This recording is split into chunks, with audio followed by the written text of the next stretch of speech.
መዝሙረኛው ዳዊት ምን ይላል አልኳችሁ? ምዕራፍ 1 ቁጥር 1 ላይ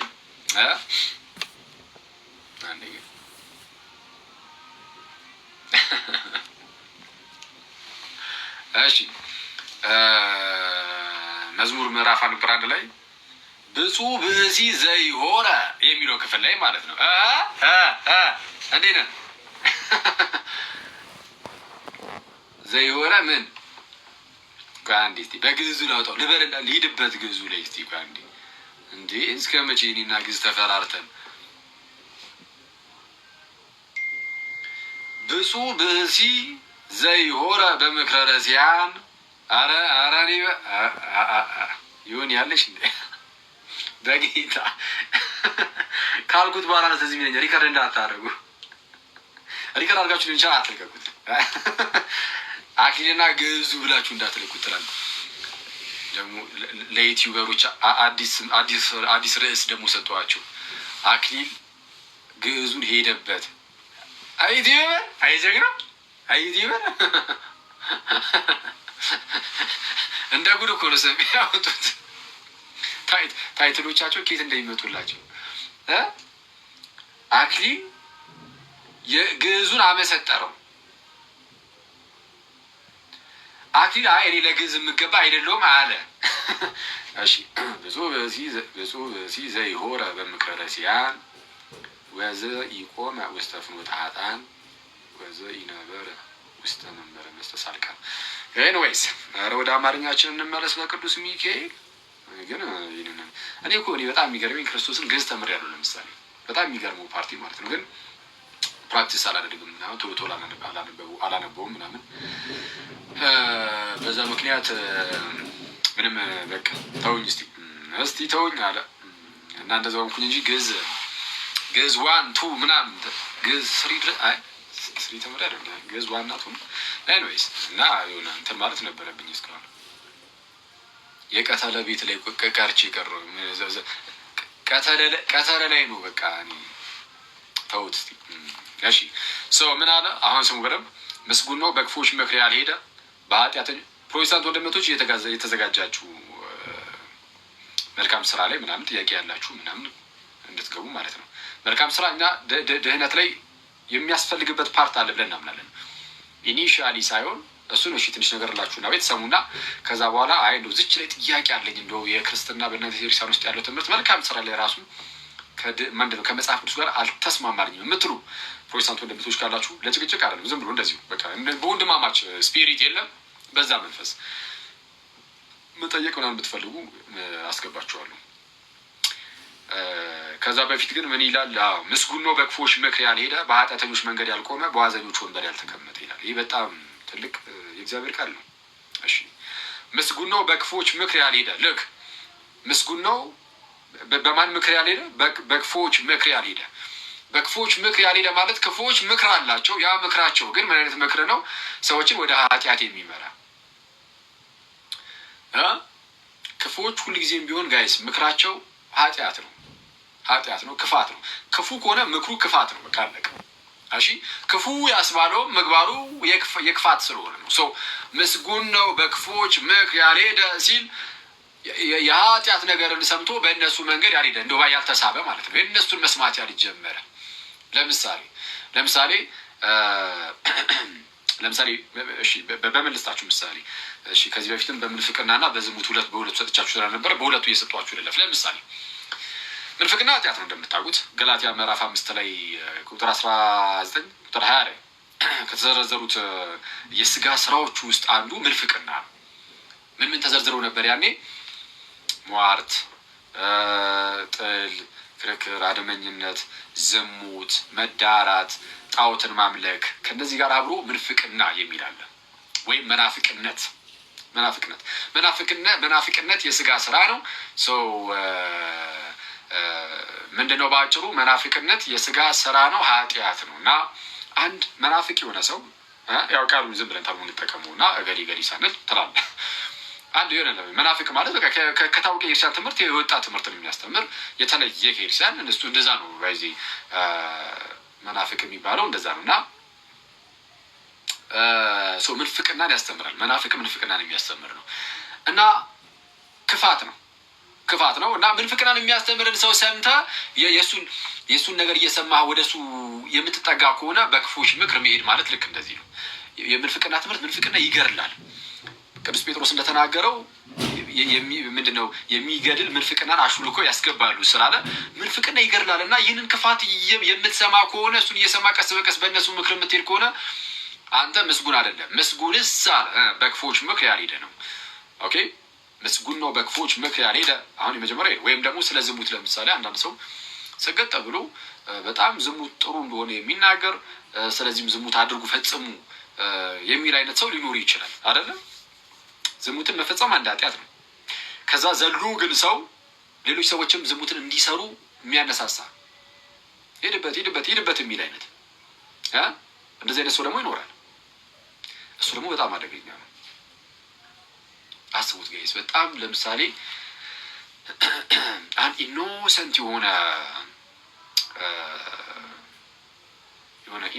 ሰው ቢኖርና በጣም እንደው በቃ ጭንቅላቱ ድንግል የሆነ ትላለህ ምንም ከእንደዚህ አይነት የዝሙታዊ አይነት ነገር በቃ ፖርኖግራፊክ የሆኑ ነገሮች ወይ ምናምን እንደዚህ የሚመሰሉ ነገሮች ምንም ጭራሽ በቃ የሌለበት አይነት ሰው ቢሆን ሌትስ ሴይ እሺ በቃ ሴቱን እና እሺ ኤኒዌይስ እሺ ምንም አይነት ሰው ይሁን እሺ ወንድም ይሁን ሴት ምናምን ብቻ ማንኛውም ሰው ይሁን በሉትና ለእንደዚህ አይነት ሰዎች አሁን ለምሳሌ እንደዚህ አይነት ነገርን ማየት እንዲጀምሩ ብታስጀምራቸው ከዛ በፊት ምንም እንደዚህ አይነት ጭራሽ አይተው የማያውቁ ሰዎች ቢሆኑና አንተ ብታስጀምራቸው በጌታ ስም ይሄ በጣም አደገኛ ኃጢአት። አንተ ያንን ማድረግ ኃጢአት ነው። ግን ለራስህ ከመያዝ አልፈ ለምሳሌ የሆኑ ሰዎችንም እንደዛ እንዲያዩ ብትገፋፋ እና ወደ እንደዚህ አይነት ነገር ቢመጡ አሁን ያ ሰው በክፉ ምክር ሄደ ማለት ነው። ተሳበ አየው ምስጉን ነው በክፎች ምክር ያልሄደ ሲባል እንደዚህ አይነት ነገር ሲመጣ ነው የሚል እሱ ምስጉን ነው። ግን በክፎች ምክር ከሄደ ግን የኃጢአቱን ስቴጁን ላሳያቸዋል። በክፎች ምክር ሄደ ያ የተላከለ ሰው ያን ነገር ካየ በዛ ሰው ምክንያት ማለት ነው። ከዛ በኋላ ላሳያችሁ ቀጠል አድርጎ በኃጢአተኞችን መንገድ ያልቆመ ይላል። ያንን ማየት ይጀምርና ከዛ የኃጢአተኞች መንገድ እንግዲህ ለምሳሌ ያን ነገር ቢልክ ይሄኛው ሰው ደግሞ ይህን ነገር አይና ማለት ነው። እሱም በቃ ማየት ይጀምራል። ስለዛ ልክ እንደ ሌሎቹ ክፉ ሰዎች ወይም ኃጢአተኞች እሱም ልክ እንደዛው ታትሮ የሚያይ ይሆናል ማለት ነው። መጀመሪያ ይሳባል፣ በክፎች ምክር መሄድ ጀመረ፣ ማየት ጀመረ። ከዛ በኋላ በዛ ኃጢአት መቆም ጀመረ። ሁለተኛው ስቴጅ ነው። በኃጢአተኞች መንገድም ያልቆመ ይላል። ግን ይሄ ያው ቆመ ብለን ብናስበው ኃጢአቱ እንዴት እያደገ እንደሚሄድ ማለት ነው። መጀመሪያም የሚለው ምስጉን ነው በክፎች ምክር ያልሄደ ነው። እኛ ግን ቢሄድ ብለን አስበን ነው። ቢሄድ ማየት ይጀምራል አይደለም። ከዛ በኋላ በዛ ላይ ቆመ፣ በኃጢአተኞች መንገድ ቆመ። ሚኒንግ በቃ እሱ ራሱ ዋና ተመልካቹ ነው፣ ቁጭ አለ። ዘንድ ቀጠል ያደርግና ደግሞ በዋዘኞችም ወንበር ያልተቀመጠ ይላል። መጀመሪያ የሄደ በክፎች ምክር ያልሄደ ነበር ያለው። ስለዛ በክፎች ምክር ሄደ። ከዛ በኋላ በኃጢአተኞች መንገድ ላይ ቆመ። ከዛን ጭራሽ እሱ በዋዘኞች ወንበር ተቀመጠ። ሚኒንግ ተቀመጠ ማለት እሱ ደግሞ ሌሎቹን ሊያጠብዳል ማለት ነው። ሌላ እንደዛ ይኖዛል። እሱ በፊት በነበረበት በዛ በንጹህ ጭንቅላት በነበረበት በዛ ጊዜ በዛ ሁኔታ የነበሩ ሰዎችን ደግሞ እያሳደደ ደግሞ ለእነሱ ደግሞ ያቀብላል። ከዛ ለእነሱም ደግሞ ያንን ክፉ ነገር ያዩና በዚህ በክፉ ምክር ይሄዳሉ። ከዛ በኋላ ልክ በቃ ያን ኃጢአት ማድረግ ይጀምራሉ። እነሱም ደግሞ በዋዘኞች ወንበር ይቀመጡና ደግሞ ሌላውን የኃጢአት ሲሉ ይሄ ነው። ቀስ በቀስ ነገር ግን ምን አለ መዝሙረኛው ዳዊት ምስጉን ነው አለ በክፎች ምክር ያልሄደ። አሁን ፖርኖግራፊ ማየት ምናምን ነገር እሱ እንዳለ ሆኖ ዝሙት እንዳጠቃላይ ማለት ነው። እሺ ዝሙትንም ልክ እንደዛ ነው። ሰው ዝሙትን ሰዎች እንዲያደርጉ ለምሳሌ አንዲት በጣም ወጣ ያለች ሴት ካለች ሌላ እንደዚህ አይነት ነገር ውስጥ የሌለች ሴት ካለች ማለት እንደዚህ አይነት ጭራሽ እንደዚህ ነገር አድርጋ ማታውቅ ሴት ካለች እንድታደርግ የምትገፋፋት ከሆነ ችግር የለውም እኮ ፍትት በይ ምናምን ያለች በኃጢአት ፍትት በይ አይባልም። እሺ በኃጢአት ፍትት አይባልም። እና እንደዛ እያለች የምታነሳሳት ከሆነ ዘንቺ ይሄ የክፉ ምክር ይባላል። በክፉዎች ምክር እሷ ሄዳ ዝሙትን የምትፈጽመው ከሆነ ቀስ በቀስ ከዛን አንዴ ብቻ አይደለም ከዛን ቋሚ ኃጢአት ይሆናል። ከዛ በኋላ እሷ አሁን በኃጢአተኞች መንገድ ቆመች ማለት ነው። ከዛ በኋላ ደግሞ በዋዘኞች ወንበር ደግሞ ትቀመጣለች። ሚኒንግ እሷ ደግሞ ሌሎችን ደግሞ ዝሙት ፈጽሚ ማለት ጀመረ። ወንዶችም ልክ እነዚሁ ሴቶችን ወይ ምናምን ሌሎችን ስለዛ ምንድነው ምስጉን ነው በክፎች ምክር ያልሄደ፣ በኃጢአተኞችን መንገድ ያልቆመ፣ በዋዘኞችን ወንበር ያልተቀመጠ። ገና ከጀምሩ በክፎች ምክር ያልሄደ፣ ከዛ በኃጢአተኞች መንገድ ያልቆመ፣ ከዛ ደግሞ በዋዘኞች ወንበር ያልተቀመጠ። ስለዚህ ሁሌ ጥንቃቄ ይፈልጋል። ክርስቲያን ልክ እንደ ወታደር ነው አይደል? አዎ ክርስቲያን እንደ ወታደር ነው። አንዲት ፕሮቴስታንት እህት ምን ብላ ጽፋልኝ ነበር? ያው ሁላችንም ኃጢአተኞች ነን ምናምን ሰው ማለት የሆነ ምን የሚል ቪዲዮ ላይ ነው ኃጢአት በጣም በሚበዛበት ቦታ ላይ ሆነ እናንተ ግን ያንን ኃጢአት አይ ነው አላደርግም ብትል፣ ሌላው ሰው እኮ ሁሉ በዙሪያ ያሉት ሰዎች እያደረጉ ነው፣ አንተ ግን አይ ነው አላደርግም ብትል፣ ግን እንደዛ ስትል እንደ ፋራ ብትታይ፣ ግን ፋራው እነሱ ናቸው እንጂ አንተ አራዳው አንተ ብለን እንደዛ ተናግረን ነበር። እና እንደዛ የተባለበት ቪዲዮ ላይ ምናልባት እየሰማሽ ከሆነ ማለት ነው አሁንም መቴ አይ እንዴት እንደዚህ ምን በቃ ሁላችንም ኃጢአተኞች ነን ምናምን ነገር። አረ ኃጢአትን እንሰራለን። አዎ ይሄን እኮ ማንም ይካድ የለም። ግን ኃጢአት መስራት የለብንም። ይሄ የተሰጠን መብት ነው እንዴ መሰለን? ደካማነታችን በዚህ መብታችን አይደለም በፍጹም። እግዚአብሔር ከኛ የሚጠብቀው በነገራችን ላይ በጣም ንጹህ ሆነን ያለምንም ኃጢአት እንድንኖር ነው የሚፈልገው። እንደዛ ነው የሚፈልገው። በነገራችን ላይ ድካም አለብን ማለት ፍቃድ ለራሳችን እንሰጣለን ማለት አይደለም በፍጹም። ኃጢአተኞች ነን ስለዛ በቃ ኃጢአት እናድርግ አይባል ነው በጌታ ስም። እንደዚህ እንዲህ የሚባል ነገር እንደዛማ ካለ ጸጋው ምን ይሰራልናል? የተቀበልነው የእግዚአብሔር ጸጋ እኮ እንዲሁ አይደለም የመጣው አይደል? ጸጋው የእግዚአብሔርን ጸጋ ተቀብለናል። ይህም ጸጋ ደግሞ እኮ ያለን አይደለ? ቲቶ ላይ በጣም የተወደደ ቃል እኮ አለ። ሰዎችን ሁሉ የሚያድን የእግዚአብሔር ጸጋ ተገልጧል። ይህም ጸጋ ኃጢአተኝነትና ዓለማዊ ምኞትን ክደን እኮ ይላል። የተባረከውን ተስፋችን እርሱም የታላቁ አምላካችንና የመድኃኒታችን የኢየሱስ ክርስቶስን ክብር መገለጥ እየጠበቅን እግዚአብሔርን በመምሰል ሕይወት ራስን በመግዛት እንዴት ልኖር እንደሚገባ ያስተምረናል ይላል። ይህ ጸጋ እንዲህ ያለ የሚያስተምር የእግዚአብሔርን ጸጋ ከተቀበልንስ እንግዲያውስ በድካም ብንወድቅ እንኳን ቶሎ እየተነሳን ከኃጢአት ሁሉ እየተለየን እየራቅን በእግዚአብሔር ጸጋ ልናደግ ይገባል። እውነቱን ለመናገር እኔ የበፊት ክርስቲያኖች እንደዚህ ነበሩ። አሁን እኔ ክርስቶስን በጣም እኮ የሚገርምኝ አሁን በሐዋርያት ሰዓት የነበሩ ክርስቲያኖች በተለይ አሁን የሐዋርያት ህብረቱ ምናምን ነገር የምር አሁን እኛ እንደምናደርገው ኃጢአት እየሰሩ ቢኖሩ ይመስላችኋል? በፍጹም። ብዙዎቹ በጣም የቅድስና ህይወት ነው ያላቸው። እኛ አሁን ተሳንፈን ከቅዱስ ሚስጥርም ርቀን ስላለን በጣም ይደክመናል። በጣም በቀላሉ ለኃጢአት የምንገዛ በኃጢአት የምንወድቅ ሆነን እንጂ ሰው ከቅዱስ ሚስጥር ባይርቅ ቶሎ ከቅዱስ ሚስጥር ቶሎ ቢሳተፍ ማለት ነው። ቶሎ ቢሳተፍ ማለት በ40 ቀን አንዴ አይደለም፣ ቢያንስ በሳምንት አንዴ ቶሎ ብንቆርብ ማለት ነው። እመኑኝ የምንቀበለው የእግዚአብሔር ጸጋ ኃይልን ይሰጠናል። ኃይልን ስለሚሰጠን ቢያንስ አሁን ላይ የሚያስቸግረን ኃጢአት አናደርገውም። አንዳንድ ሰው ይሄኛው ኃጢአት እንደው ይከብደኛል ከቅዱስ ሚስጥር መካፈል እፈልጋለሁ ይልና አንዳንድ ሰው ማለት ነው። እና የምርም ለቅዱስ ሚስጥር ጥሩ ፍላጎት ያለው ሰው ማለት ነው እንደዛ ይኖራል በነገራቸው ላይ። እና ግን እንደውቺ ነገር እንደዚህ አይነት ኃጢአት አለብኝ እንደው ያንን የጌታን ስጋና ደም ማቃለል እንዳይሆንብኝ የሚል ሰው ሊኖር ይችላል። ጥሩ ነው ማለት እኔ አሁን ለጌታ ስጋና ደም እንደዚህ አይነት ክብር መስጠታቸው ሰዎች በጣም ነው ደስ የሚለው፣ ደስ ያሰኛል። ግን ትክክለኛ መንገድ ግን አይደለም። ይሄኛው ትክክለኛ መንገድ አይደለም። ለጌታ ያላችሁን ክብር ያንን ራሱን ክብር ይዘን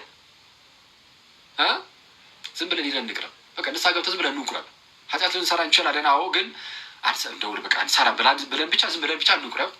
ከዛ ኃይሉን እናየዋለን። የእግዚአብሔርን ጸጋ እኮ በቅዱስ ቁርባን ውስጥ እንቀበላለን።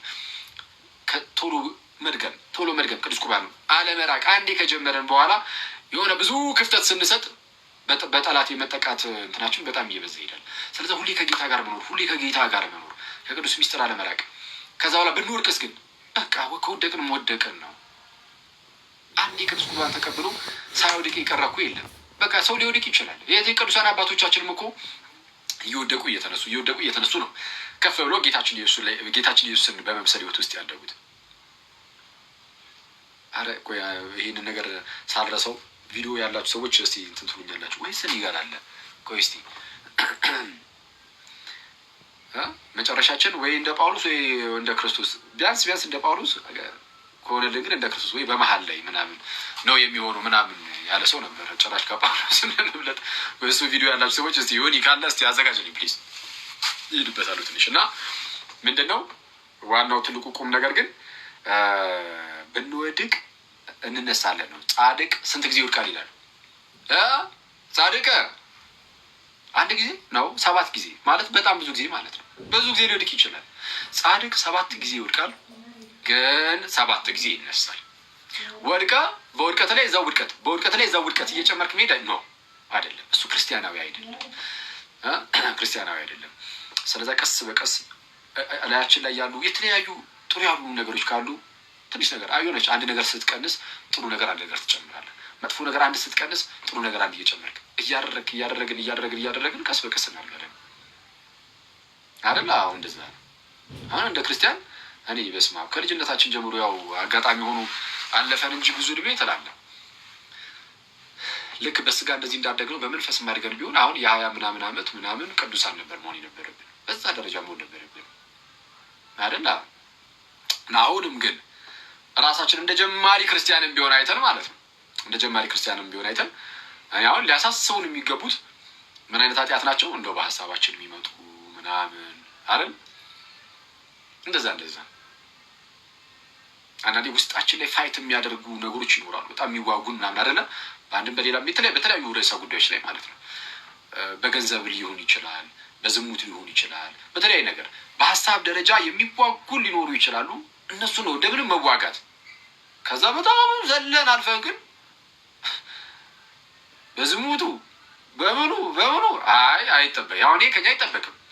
ብንወደቅም ግን ቶሎ መነሳት። እኔ ክርስቲያን አሁን አንድ ክርስቲያን በዝሙት ላይ ጸንቼ ልኖር ካለ ዝም ብሎ ጸንቶ እየኖረ ካለ በቃ ይሄ ገና እግዚአብሔርን አላገኘውም በስነ ስርዓት ይሄ ሰው ማለት ነው። እግዚአብሔርን አላገኘውም ሚናሴስ ዳግም ተወልዶ ሊሆን ይችላል ምናምን፣ ግን የተቀበለው ያጸጋ በጣም ተዳፍኗል ማለት ይቻላል። አሁን በጣም በዝሙት ብቻ የሚቀጠል ሰው ካለ ማለት ነው በቃ ዝሙት ዝም ብሎ እየሰራ እንትን የሚል ከሆነ እግዚአብሔር አንደበታችን ላይ ብቻ ይሁንና ልክ ልባችን ላይ ጥፍት ሲል ነቢዩ እንደተናገረ ይሆናል። በነቢዩ ኡዚር እንደተናገረው የህዝብ በአንደበቱ ያመልከኛል ልቡ ግን ከኔ ራቀ ነው ያለው ማለት ነው። ስለዛ ከእግዚአብሔር በጣም እንርቃለን በልባችን። እንደዛ መሆን የለበትም። ስለዛ እንደነዚህ ነገሮችን ጋታ አድርገን ራስን የመግዛት መንፈስም ስለተቀበልን እንደዛ እያደረግን ልንወድቅ ግን እንችላለን። ባይዘዌ ልንወድቅ እንችላለን። ሰው ሊወድቅ ይችላል፣ በዝሙት በምን ሊወድቅ ይችላል። እሺ ሊወድቅ ይችላል፣ ግን ወድቆ ግን መቅረት የለበትም። ቶሎ ብድግ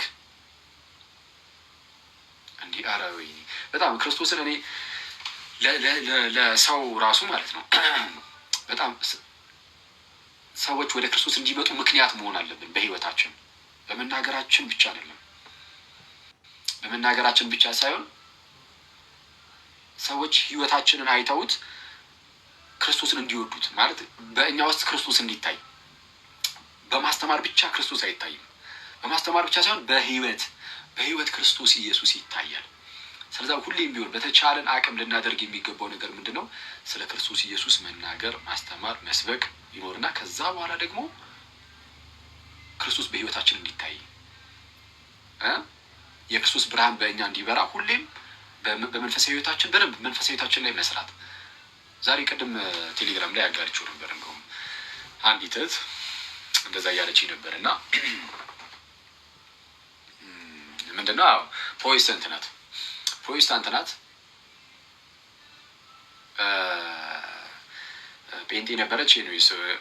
ይሄ ነገር መናገር ችግር የለውም ብዬ አስባለሁ አይደል? ያው ስምሽን ስላልጠቀስኩ ጴንጤ ነበረች እና ግን ይሄ ቅዱሳት ሚስጥራት ላይ ይሄ ጥምቀቱ፣ ቅዱስ ቁርአን ምናምን በቃ ግልጽ ነው መጽሐፍ ቅዱስ ላይ። እንግዲህ ጴንጤ ሙሉ በሙሉ በቃ ይሄንን ክዶ ከክርስትና የወጣ አይነት እየሆነ ነው። ምንም ግልጽ ነው እሱ እና ጥምቀትና ቅዱስ ቁርአን በግልጽ ኢየሱስ ያስተማረውን ትምህርት ታሪካዊ ክርስትና የሚመሰክርለትን ጴንጤ ሙሉ በሙሉ ክዶታል። ኢየሱስን ነው የካደው በዚህ አኳኋን። በነገራችን ላይ ከታላቅ ይቅርታ ጋር እና ልጅቷ በቃ ይሄ ነገር አሁን ተረዳች ማለት ነው እና ተረዳች። ባለፈው ጴንጤ የማልሆንበት ምክንያት ምናምን ብለን የገባን ቀን ታስታውሳላችሁ? እነዚህ ሚስጥራት ምናምን ያነሳ ነበረ ጥምቀት ቁርባን ምናምን እና ምን አለችኝ? ልክ አሁን እንደዚህ ጴንጤ የማልሆንበት ምክንያት እንዳልከው ሁሉ ደግሞ ሉትራን የማልሆንበት ምክንያት ብለህ ብትሰራለን። ያው ሉትራኑ ጋር ጥምቀትና ቅዱስ ቁርባን ስላለ እኔ ለምሳሌ ከጴንጤ ወደዛ እየሄድኩኝ ነው እና እዚህ ድረስ ካመጣችሁን እስቲ ደግሞ መጨረሻችንን ማሳዩን አይነት ነገር እንደዛ ነገር አለች እና አሁን ብዙ ሰው ወደ ሉትራን ሲሄድ ይታያል። እንደዚሁ እዚሁ አሁን ቲክቶክ ላይ የምናውቃት ልጅ አንዲት ሀና ገብሩ የምትባለው እህት አለች። እሷ አይደለችም ባይዚ ነበረችኝ። ግን እሷም አሁን ወደ ሉትራን እየሄደች ነው። አንዴ ቆይ ቻርጅ ይሰካ።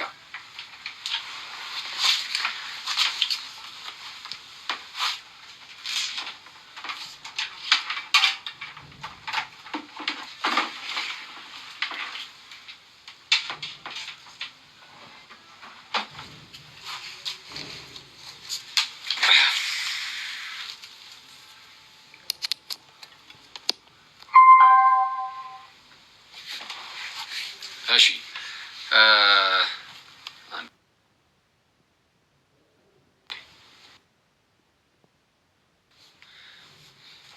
እና ብዙ ሰዎች ይሄ ሚስጥራት ላይ ያለውን ትምህርት በቃ እየሰሙ ምናምን ነገር ማለት ወዴት እየሄዱ ነው እያልኩኝ እያለ አልሄድኩም። እዛው ትራምፕ ጋር ሂጅ አሁን ልከሰስ ጋይስ። እሺ ወዴት ሄዱ ነው? ወደ ሉትራኑ የሚሄድ ነገር ይታያል። ስለዚህ አሁን ሉትራኑ ላይም የተወሰነ ለመስራት እንሞክራለን ማለት ነው። እና አሁን ያቺ ልጅም እንደዛ አለችኝ እና አሁን ልነግራችሁ የሚፈልገው ነገር ምንድን ነው? ኦኬ ከዛ በኋላ ዩኒቨርስ ቴሌግራም ላይ ስጅያት ምናምን ነገር አወራን ትንሽ ሉትራን ማሉንበት ምክንያት ምንድን ነው በሚለው ላይፍ ግባልን እና አስተምረን ነበር ያለችኝ። ግን እሱን እንትን ስላላደረኩኝ በቃ ለጊዜው ለራሴ መልስልኝ አለችኝ። መለስኩላት ነው። አንዳንድ ጥያቄዎች አያይዛ ጠይቀኝ ስለነበር ማለት ነው ስለ ቤተ ክርስቲያን ምናምን እና ነገርኳት ምናምን ነገር እና ኦርቶዶክስ የመሆን ፍላጎት አላት። እሺ ሰው አንዴ እውነታውን መረዳት ከጀመረ መርማሪ አይነት ሰው ናት እንደገና ሆነ እና ኦርቶዶክስ የመሆን ሀሳቡ አላት፣ ፍላጎቱ አላት ምናምን። አንድ ጓደኛዋም እንደዚሁ ፕሮቴስታንት የነበረ ማለት ነው። እሺ ኤኒዌይስ እሱም ወደ ኦርቶዶክስ መጥቷል ነገር እና እሺ ዲቴል ነገሩን አላወራው እና ብቻ የእሷን ግን ኦኬ ነይ በቃ ወደ ኦርቶዶክስ ምናምን ስላት ምን ብትለኝ